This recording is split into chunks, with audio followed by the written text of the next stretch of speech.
अन्नपूर्णा रसोई में जल्दी जल्दी काम कर रही थी। रसोई का काम निपटाकर उसे बाजार जाना था।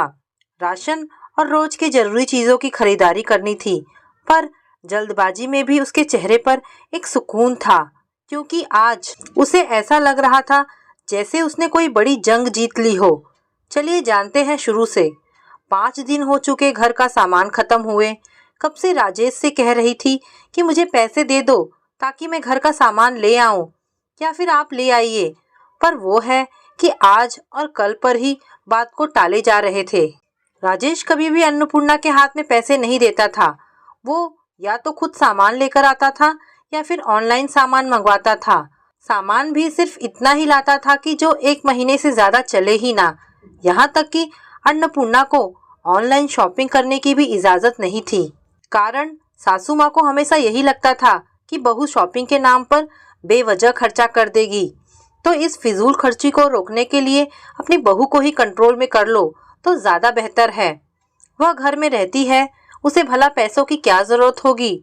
बस यही सोचकर वो अन्नपूर्णा के साथ इस तरह व्यवहार करती थी।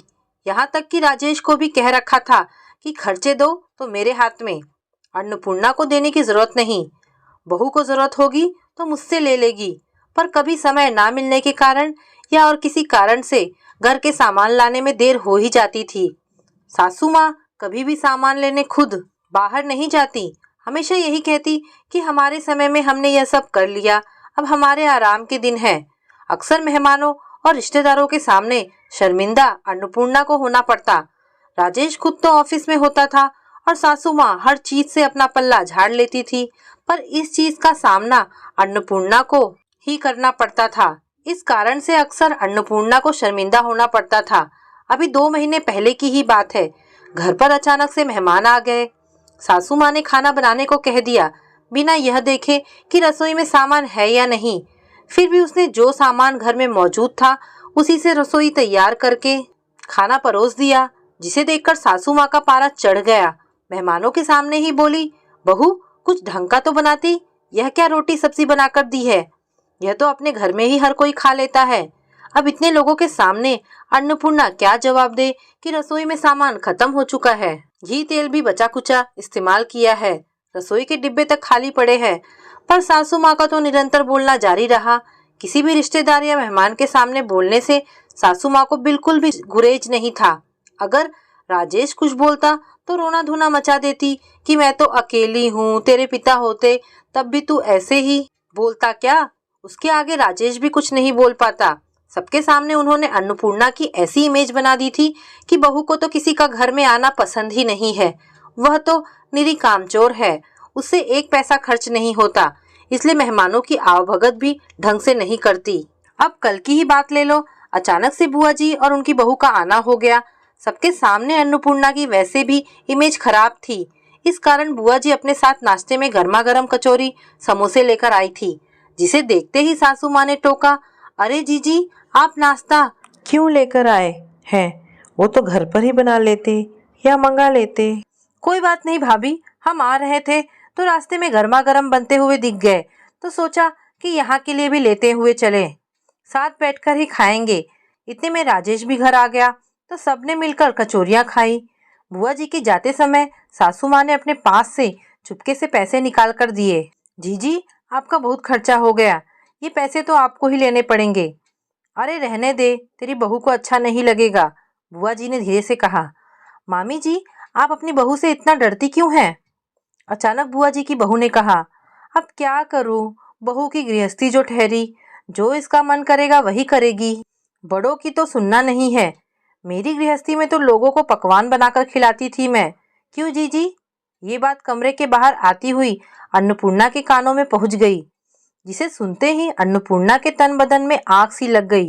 दोनों माँ बेटे उसके हाथ में 1 पैसा नहीं रखते, घर का राशन पूरी तरह से अपने कंट्रोल में रख रखा है, और फिर उसके बावजूद दूसरों के सामने बुराई भी बहू की करनी है। अन्नपूर्णा हॉल में सबके सामने आकर खड़ी हो गई। क्या कहा था आपने माँ जी, जरा फिर से कहिए तो। नहीं नहीं कुछ भी तो नहीं बहू, सासू माँ ने सकपकाते हुए कहा। अन्नपूर्णा बाद में बात करते हैं, राजेश ने अन्नपूर्णा को समझाते हुए कहा। नहीं जो बात करेंगे अभी करेंगे। अन्नपूर्णा, सबके सामने क्यों बतंगड़ बना रही हो? राजेश ने थोड़ा बिगड़ते हुए कहा। जब इमेज मेरी सबके सामने ही खराब हो रही है तो सबके सामने ही बात क्यों ना करूं? कौन सी गृहस्थी की बात कर रही हैं माँ जी? अरे बहू, भाभी का ऐसा कोई मतलब नहीं था। बुआ जी ने भी बात संभालते हुए कहा। बुआ जी, मुझे आपसे कोई शिकायत नहीं है, क्योंकि आप जो देख रही हैं और आपको माँ जी जो दिखा रही हैं, आप तो उसे ही सच मानेंगे। पर आपकी भाभी क्या करती हैं वो भी तो सुन लीजिए। नाम सिर्फ बहू की गृहस्थी का है, पर कंट्रोल इनका खुद का है। मैं अपनी मर्जी से 1 रुपया खर्च नहीं कर सकती, और रुपया खर्च करूं तो कैसे? 1 पैसा मेरे हाथ में रखा नहीं जाता। इसे आप मेरी गृहस्थी कहोगे? घर का राशन का सामान भी इतना ही मंगाया जाता है कि महीना पूरा होते ही वो खत्म हो जाता है। बहू पर तो इतना सा भी विश्वास नहीं है। जैसे बहू सामान समेटकर अपने पीहर ले जाएगी। सामान लाएंगे तो राजेश जी ही लाएंगे, और इन्हें सामान लाने में देर सवेर तो हो ही जाती है। अब घर में सामान ही नहीं होता तो बहू कहाँ से खिलाएगी? फिर दूसरों के सामने बेइज्जत बहू को किया जाता है। अन्नपूर्णा, बस करो, शर्म नहीं आती अपने परिवार की इज्जत को उछालते हुए? सासू माँ ने कहा। बस मैं नहीं, बस आप कीजिए। आपके परिवार की इज्जत उछल रही है वो आपको दिख रहा है, लेकिन बहू की तो कोई इज्जत ही नहीं होती है। बहू की इज्जत को तो फुटबॉल समझ रखा है, जिसे किसी के सामने उछाल दिया जाता है। या तो मुझे मेरी गृहस्थी मेरे तरीके से चलाने दीजिए, वरना संभालिए अपनी गृहस्थी को। मैं चली यहाँ से। 1 मिनट अन्नपूर्णा, अचानक बुआ जी ने कहा। राजेश, तुम पढ़े लिखे होकर ऐसी हरकत करते हो? क्या तुम्हारी पत्नी को खर्चों की जरूरत नहीं होती, जो तुम 1 पैसा उसके हाथ में नहीं रखते? बुआ जी, माँ मना करती हैं। कई बार समझाने की कोशिश की, पर माँ है कि हमेशा रोना धोना शुरू कर देती हैं। मैं कुछ कह नहीं पाता। भाभी, आप अपनी बहू के साथ इस तरह का व्यवहार करती हो? क्या मिल जाता है आपको बेचारी बनकर? आपने अपनी गृहस्थी में सब कुछ किया, फिर बहू की गृहस्थी में उसे क्यों नहीं जीने देती? आज आपकी हरकतों के कारण आपकी बहू घर छोड़ने को तैयार हो रही है। आपके बेटे का घर बिगड़ रहा है। कुछ अंदाजा भी है आपको? घर में किस समय किस चीज की जरूरत है वह घर में काम करने वाली महिला को पता होता है। तो बहू के हाथ में पैसा देना शुरू कीजिए। आखिर बुआ जी के समझाने पर इतना तो असर हुआ कि आज राशन का सामान लाने के लिए अन्नपूर्णा के हाथ में पैसे रखे गए, जिसका सुकून उसके चेहरे पर साफ झलक रहा था। तो दोस्तों, ये कहानी आपको कैसी लगी? अगर आपको कहानी पसंद आई हो तो प्लीज़ इसे लाइक एंड शेयर करें। धन्यवाद दोस्तों।